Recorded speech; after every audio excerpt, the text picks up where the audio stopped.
mən öz adımdan təşəkkür edirəm təşkilatçılara. Çünki bölgədə yaşayan pasientlərin Bakıya gəlməyə çətin olur.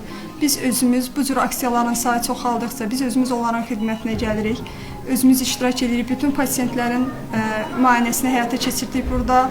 Azərbaycan Həmkarlar İttifaqları Konfederasiyası ölkə əhalisinin sağlamlığının qorunması, eyni zamanda tibbi xidmətlərə əlçatanlığın təmin edilməsi məqsədi ilə Səhiyyə Nazirliyi, Təbib, Referans Medikal Qrupla əməkdaşlıq çərçivəsində ölkəmizin Dağətəyi və Sərhədyanı rayonlarında yaşayan əhali üçün tibbi xidmətlərin göstərilməsi məqsədi ilə Həmkardan Həmkara qayğı ilə layihəsinə start vermişdir.